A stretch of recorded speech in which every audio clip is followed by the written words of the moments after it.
Welcome back to another Ben's Book Club Explainer.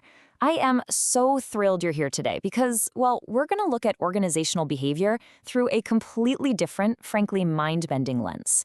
Have you ever looked around your office or, your Zoom screen and thought, why is everything so incredibly difficult? Why does every single new initiative feel like we're literally dragging a boulder up a hill? Well, what if I told you that your organizational fatigue might not actually be a people problem at all? What if instead it's a physics problem? Today, we are unpacking the absolutely fascinating concepts from Dr. Michael Cornumi's upcoming book, The Physics of Leadership: A Common Sense Guide to Uncommon Success. Okay, let's dive into this because framing management this way completely flips the script on how we typically operate. Usually, we treat leadership as this sort of fuzzy collection of trendy soft skills, right? A mix of charisma and maybe a dash of good luck. But Dr. Corvini argues that leadership is actually governed by real, structural, physical principles. Just as you can't ignore gravity or friction when you're trying to launch a rocket, a leader absolutely cannot ignore the organizational equivalents of entropy, inertia, or momentum. When you start seeing your company's bottlenecks not as personal failings, but as basic thermodynamics, I promise you, everything changes. Tell me you haven't felt this deep in your bones. Meetings about having meetings. That's entropy consuming 80% of available energy before actual work gets done. It just perfectly validates that universal heavy frustration of bureaucratic drag. In physics, the second law of thermodynamics tells us that closed systems naturally drift toward chaos and disorder, unless continuous external energy is supplied. In an office setting, that drift towards chaos looks exactly like endless email threads, siloed departments, and, yep, meetings about meetings. Without constant strategic energy from a leader, organizations just naturally degrade. So here's our roadmap for today's explainer. We're going to cover 1. Why management fads fail. 2. The wisdom to see reality. 3. The 4 laws of leadership. 4. Quantum versus classical management. And finally, number 5, treating systems, not symptoms. Let's shift our mindset from being frustrated, technique-driven managers to calm, principle-driven leaders. Section 1. Why management fads fail. We've all seen this cycle, right? A company brings in a high-priced consultant or adopts the absolute latest buzzword-heavy framework. Everyone gets a shiny new book, maybe a branded coffee mug, and for a month or so, things actually feel different.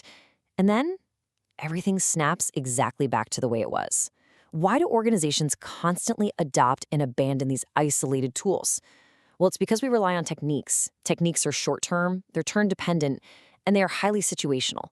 What works for a Silicon Valley tech startup might completely crash and burn in a legacy manufacturing plant. What we actually need are principles. Principles are enduring systems. They are predictable forces that are universally aligned. A technique is always going to fail if it isn't aligned with the deeper underlying realities of human behavior and organizational systems. You simply cannot fix a fundamentally broken structural system with a trendy new icebreaker at your weekly huddle. Section 2. The wisdom to see reality. And this brilliantly illustrates Dr. Corvini's entire approach, because he isn't your typical career management consultant. He's actually a physician executive with 2 decades in clinical practice and healthcare leadership. So he approaches organizational dysfunction the exact same way a doctor approaches a sick patient, through careful, objective diagnosis. He categorizes his leadership philosophy into a 3-part framework across distinct dimensions: wisdom, intent, and impact. As you can see, the physics of leadership falls squarely in that wisdom category. His core argument is that wisdom, which is the accurate diagnosis of reality, must always come first. You can't have clear intent, which is directing your purpose, or positive impact, which is creating sustainable results, if you haven't correctly diagnosed the underlying system shaping your performance. Diagnosis always precedes treatment. Section 3. The 4 laws of leadership. Let's step into the physics classroom now and methodically translate 4 undeniable physical laws into your day-to-day organizational reality. Get ready because this is where the metaphors become incredibly practical tools. First up, the law of inertia, famously known as Newton's first law. Organizations stay in their current state of rest or motion until acted upon by a clear, sustained external force. Now, inertia cuts both ways. If your company is stuck, changing direction takes a massive initial sustained force. But here is the really beautiful part. Once that momentum is actually established, the resistance naturally drops. So if you're leading a change initiative and it feels exhausting right now, remember physics is actually on your side. It just requires peak force to get the object moving. Next up is entropy, the second law of thermodynamics. We touched on this just a bit earlier. Closed systems naturally drift toward chaos unless continuous external energy is supplied. Think about how this reframes so much of human resources. Miscommunication, bureaucracy, and team silos shouldn't just be automatically written off as a poor work ethic or bad attitudes. They are literally the default human settings of a system without energy. A leader's real job, therefore, isn't just to manage people. It's to constantly supply structured energy into the system to keep that entropy at bay. Which leads us directly to this staggering number, 80%. In many organizations, up to 80% of available energy is drained by friction.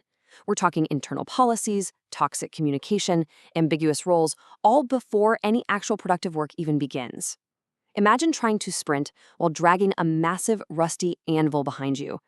The instinct of most leaders is to yell, "Push harder, sprint faster." But physics tells us that's completely foolish. Before you try to apply more force, you have to lubricate the gears. You have to remove the friction. Acceleration becomes almost effortless when you minimize the drag. Our fourth law involves the momentum formula, lowercase p equals m times v. In leadership terms, your organizational impact, or momentum, is a product of your mass, which is your team's alignment, headcount, and resources, multiplied by your execution velocity, or speed. If you break this formula down, it reveals a massive corporate blind spot. Large teams moving slowly will mathematically always generate less overall impact than highly agile, high-velocity small teams. So, how does this play out in the real world? Well, we often try adding mass. We increase headcount, we add complex processes, we institute rigid approvals, but we should actually be focused on increasing velocity, building agile, autonomous microunits. I want to pose a somewhat Socratic question to you here. At what point does adding headcount actually decrease a team's net momentum? We constantly just assume bigger is better, right? But if adding 50 people to a project slows your execution velocity down to a crawl, your overall impact actually drops. Section 4, Quantum versus Classical Management. Okay, we need a quick reality check here, because human organizations are incredibly messy. They aren't perfectly predictable, deterministic machines. And now, what's really interesting about this is the fascinating debate unfolding in the management space. Corvina's classical Newtonian management views organizations as systems where applying a specific force yields a predictable outcome. You pull a lever, you get a result. But on the flip side, quantum leadership, as proposed by authors like Sudhakar Redigade, argues that organizations are actually complex webs. They're highly unpredictable, where small, nonlinear inputs can create massive, totally unexpected outputs. It's a fantastic debate. Is a company a predictable machine or a quantum network?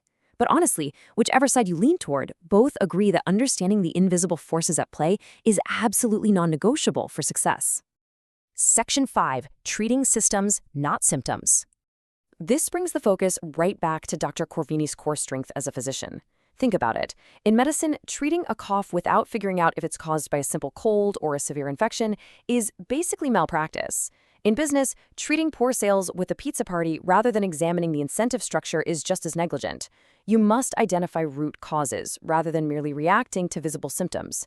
To help you do exactly that, here is a really powerful diagnostic toolkit you can literally take to your very next meeting. Before you jump to a solution, just walk through these questions. What is actually happening? What assumptions are we making?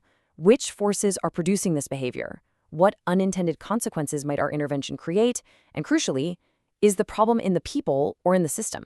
I strongly urge you to stop looking around your office asking who is underperforming and start asking what system is producing this outcome. As we wrap up, I want to leave you with this provocative thought to chew on. Which matters more in a crisis? Clarity of intent or accuracy of diagnosis? You can have all the passion, intent, and drive in the world, but if your diagnosis of the physics of your organization is wrong, you're just accelerating in the exact wrong direction. I challenge you to adopt this diagnostic, principle-driven mindset in your own leadership journey. Start looking for the friction, start supplying real energy against entropy, and just watch how much easier it becomes to build true momentum. Thank you so much for joining me today on this explainer. Until next time, keep analyzing, keep questioning, and keep learning.